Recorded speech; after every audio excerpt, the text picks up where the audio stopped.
Buenos días, vamos a comenzar. Si fueran amables de tomar sus asientos y vamos a tener una palabra de oración. Si fueran amables, irán a inclinar su rostro. Bendito sea, Señor Dios nuestro, Rey del universo, porque, Señor, aquí delante de ti, de tu presencia, admitimos, Señor, que no somos dignos de ti. Nunca lo hemos sido, Señor, y nunca lo seremos. Ahora, Señor, yo te suplico que por tu Espíritu, Señor, nos guíes a esta verdad, la verdad tuya, la verdad insoslayable de que tú eres Dios soberano sobre todas las cosas.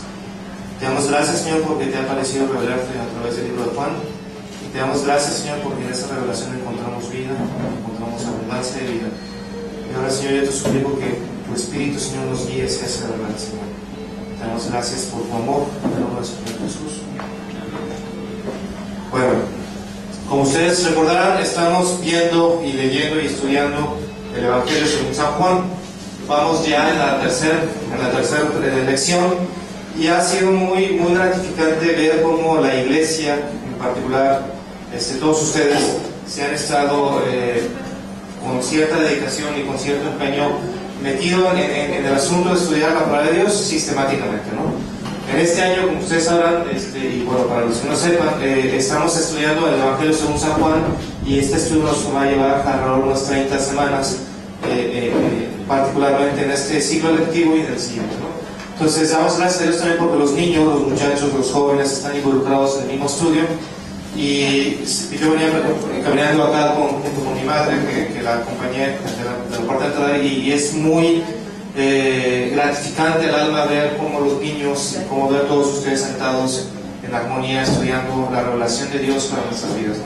Entonces yo quiero agradecer también a aquellos hermanos que han aceptado el reto también de trabajar, de instruir, de guiar a las nuevas generaciones y a las actuales en el camino del Señor, ¿no? Entonces doy gracias a Dios por ello. El Evangelio según San Juan, como lo hemos visto, lo escribió el apóstol Juan. Digo, un poco redundante es, pero si usted se pone a leer el Evangelio no va a encontrar un autógrafo, es decir, una autoacreditación de quién es el escritor. Sin embargo, por las referencias al discípulo amado y por las referencias familiares, entendemos que fue Juan el apóstol, ¿no? Este libro se escribió más o menos allá por el año 80-95. Digo, hay una variación de 15 años, pero créanme que en el mundo antiguo 15 años no son nada, ¿no? Si aún hoy 15 años no son muchos, aquel entonces era menos, ¿no? Todavía. Ahora, aparentemente el apóstol Juan estaba escribiendo desde la ciudad de Éfeso.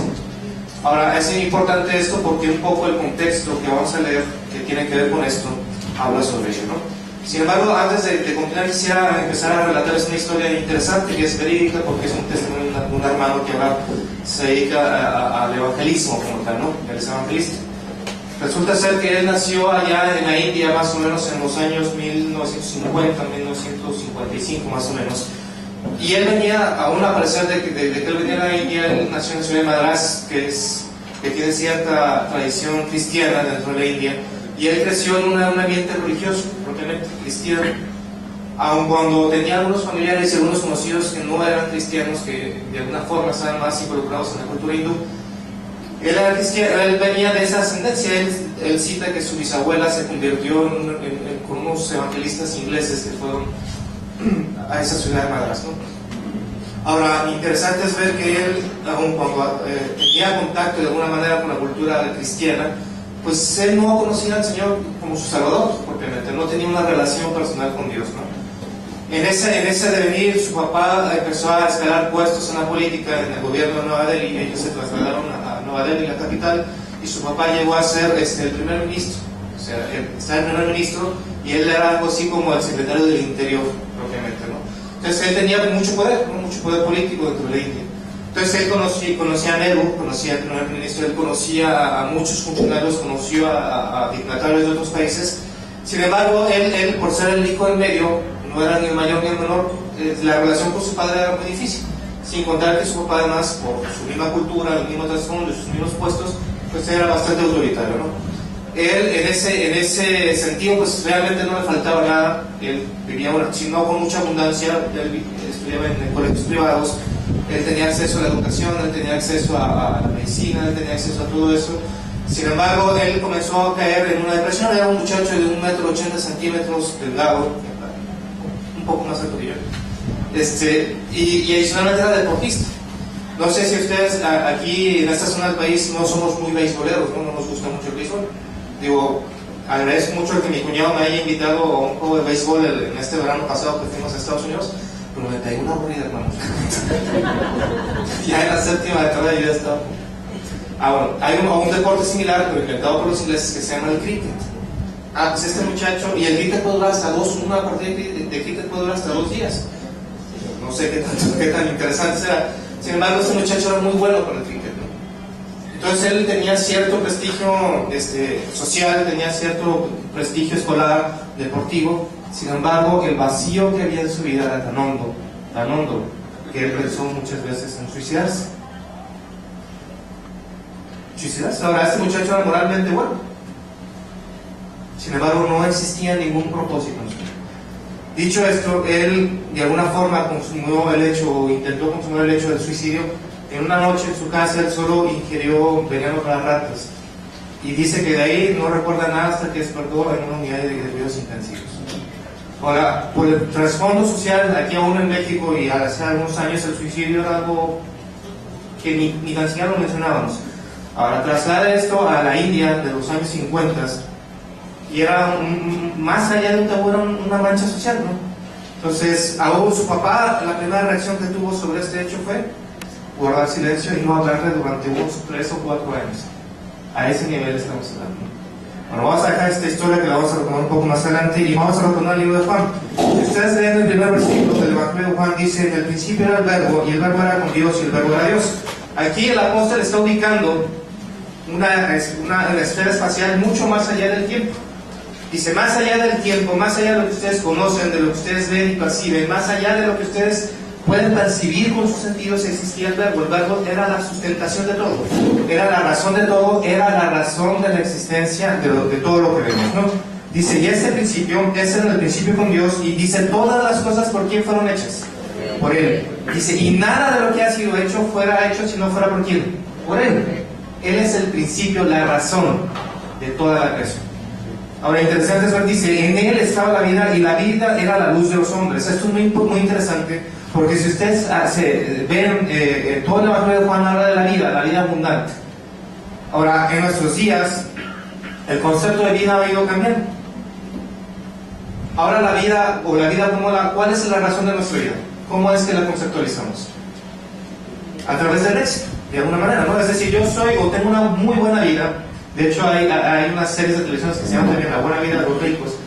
Tiene que ver un poco con el éxito personal, ¿no? Es decir, aparecer en la televisión, ¿no? Ser una persona asidua de ciertas cosas, tener cierto éxito personal. Así es como de alguna manera se concibe la vida, ¿no? Tener un mejor trabajo, un mejor salario, una mejor educación, una mejor esposa, el mejor esposo, los mejores hijos, cosa que es bastante imposible, pero los mejores hijos.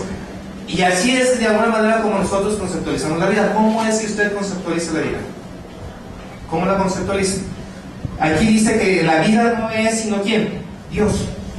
Interesante es ver esto. Ahora dice, y la luz y las tinieblas resplandecen y las tinieblas no prevalecieron contra ella. Después introduce algo muy interesante que es de alguna forma el sentido de lo que vamos a estudiar hoy. Dice, hubo un hombre enviado de Dios, el cual se llamaba Juan. No el Juan el que escribió el Evangelio, sino Juan, uno que le decía el Bautista. Dice, este vino por testimonio para que diese testimonio de la luz a fin de que todos creyesen por él. No era la luz, sino para que diesen testimonio de la luz. ¿Para quién es la luz? Jesús, según lo que estamos leyendo, ¿no? El verbo que se hizo carne es la luz. Ahora, en él estaba la vida. Si ustedes se trasladan a Juan capítulo 5 o Juan capítulo 17, se dará cuenta de algo. Vamos a ver Juan capítulo 17, el versículo 3.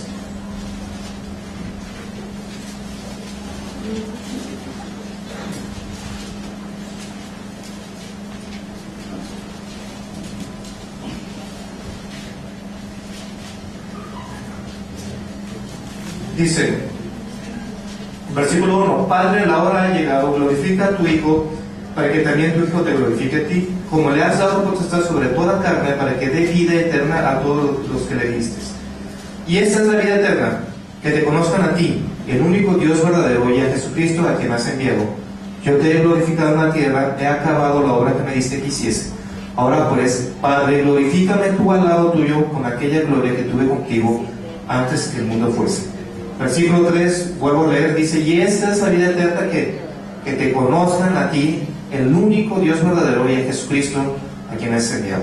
¿Qué es la vida? ¿Qué es la luz? ¿Conocer a quién? Jesús. Conocer a Dios. Si usted no conoce a Dios, no tiene la vida. Si usted conoce a Dios, tiene la vida.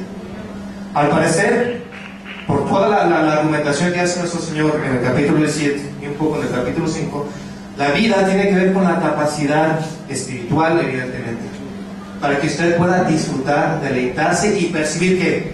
La gloria de Dios. La vida eterna tiene que ver con la capacidad espiritual que usted tenga para poder discernir, deleitarse y percibir ¿qué? La gloria de Dios.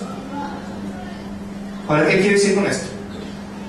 Muy interesante es lo siguiente: muchas veces nosotros, en nuestro afán de exponer el Evangelio, de alguna forma invitamos a la gente ¿a qué? A que se vaya al cielo. ¿Se dan cuenta? Es decir, nosotros venimos y ¿te interesaría ir al cielo? ¿Te gustaría la idea de ir al cielo? Y todos decimos, pues sí, realmente. Digo, de alguna manera, ¿no? Aunque algunas personas consideran o conceptualizan al cielo como un lugar muy aburrido, ¿no? Y el infierno como un lugar de desenfreno y pasiones lúdicas, ¿no? Totalmente. Sin embargo, el punto es, y lo que yo de alguna forma he percibido acerca de esto, es de que no es importante ese asunto del cielo o del infierno. Por lo siguiente: el Señor Dios de todas las cosas es soberano sobre las dos cosas, es decir, es soberano sobre el cielo y es soberano sobre el infierno. ¿Sí? El punto no es este. El punto es si nosotros tenemos la capacidad de ver, disfrutar y deleitarse en la gloria de Dios.